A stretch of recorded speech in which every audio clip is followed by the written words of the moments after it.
ሰላም ለእናንተ ይሁን።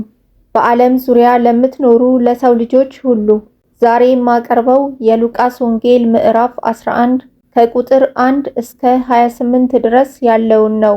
ኑ አብረን እናንብብ። እርሱም በአንድ ስፍራ ይጸልይ ነበር። በጨረሰም ጊዜ ከደቀ መዛሙርቱ አንዱ ጌታ ሆይ፣ ዮሐንስ ደቀ መዛሙርቱን እንዳስተማረ እንጸልይ ዘንድ አስተምረን አለው። አላቸውም፣ ስትጸልዩ እንዲህ በሉ፣ በሰማያት የምትኖር አባታችን ሆይ፣ ስምህ ይቀደስ፣ መንግሥትህ ትምጣ፣ ፈቃድህ በሰማይ እንደሆነች እንዲሁ በምድር ትሁን። የዕለት እንጀራችንን ዕለት ዕለት ስጠን፣ ኃጢአታችንንም ይቅር በለን እኛ ደግሞ የበደሉንን ሁሉ ይቅር ብለናልና፣ ከክፉ አድነን እንጂ ወደ ፈተና አታግባን። እንዲህም አላቸው፣ ከእናንተ ማናቸውም ወዳጅ ያለው በእኩለ ሌሊትስ ወደ እርሱ ሄዶ ወዳጄ ሆይ 3 እንጀራ አበድረኝ፣ አንድ ወዳጄ ከመንገድ ወደ እኔ መጥቶ የማቀርብለት የለኝምና ይላልን? ያም ከውስጥ መልሶ አታድክመኝ፣ አሁን ደጁ ተቆልፏል፣ ልጆቼም ከእኔ ጋር ባልጋ ላይ አሉ፣ ተነስቼ ልሰጥህ አልችልም ይላልን?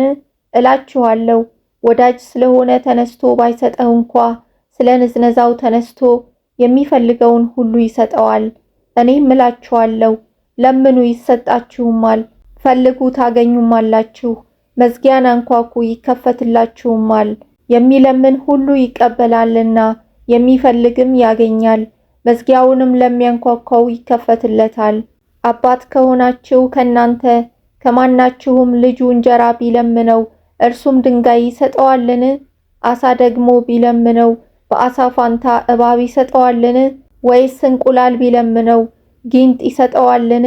እንኪያስ እናንተ ክፉዎች ስትሆኑ ለልጆቻችሁ መልካም ስጦታ መስጠት ካወቃችሁ በሰማይ ያለው አባት ለሚለምኑት እንዴት አብልጦ መንፈስ ቅዱስን ይሰጣቸው። ዲዳውንም ጋኔን ያወጣ ነበር። ጋኔኑም ከወጣ በኋላ ዲዳው ተናገረ፣ ሕዝቡም ተደነቁ። ነገር ግን ከእነርሱ አንዳንዱ በብዔልዜቡል በአጋንንት አለቃ አጋንንትን ያወጣል አሉ። ሌሎችም ሲፈትኑት ከሰማይ ምልክት ከእርሱ ይፈልጉ ነበር። እርሱ ግን ሐሳባቸውን አውቆ እንዲህ አላቸው፣ እርስ በርሷ የምትለያይ መንግሥት ሁሉ ትጠፋለች፣ ቤትም በቤት ላይ ይወድቃል። እኔ አጋንንትን በብዔልዜቡል እንዳወጣ ትላላችሁና፣ ሰይጣን ደግሞ እርስ በርሱ ከተለያየ መንግሥቱ እንዴት ትቆማለች? እኔስ በብዔልዜቡል አጋንንትን ማወጣ ከሆንኩ ልጆቻችሁ በማን ያወጧቸዋል? ስለዚህ እነርሱ ፈራጆች ይሆኑባችኋል። እኔ ግን በእግዚአብሔር ጣት አጋንንትን ማወጣ ከሆንኩ እንግዲህ የእግዚአብሔር መንግሥት ወደ እናንተ ደርሳለች። ኃይለኛ ሰው ጋሻና ጦር ይዞ የራሱን ግቢ ቢጠብቅ ያለው ገንዘቡ በሰላም ይሆናል። ከእርሱ ይልቅ የሚበረታ መጥቶ ሲያሸንፈው ግን ታምኖበት የነበረውን ጋሻና ጦር ይወስድበታል፣ ምርኮውንም ያካፍላል። ከእኔ ጋር ያልሆነ ይቃወመኛል፣ ከእኔ ጋርም የማያከማች ይበትናል። እርኩስ መንፈስ ከሰው በወጣ ጊዜ እረፍትን እየፈለገ ውሃ በሌለበት ቦታ ያልፋል። ባያገኝም ወደ ወጣሁበት ቤቴ እመለሳለሁ ይላል። ሲመጣም ተጠርጎ አጊጦም ያገኘዋል። ከዚያ ወዲያ ይሄድና ከእርሱ የከፉትን ሌሎችን 7 አጋንንት ከእርሱ ጋር ይይዛል። ገብተውም በዚያ ይኖራሉ።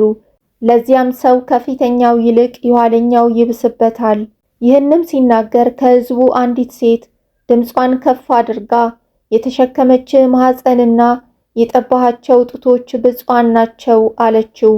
እርሱ ግን አዎን፣ ብፁዓንስ የእግዚአብሔርን ቃል ሰምተው የሚጠብቁት ናቸው አለ።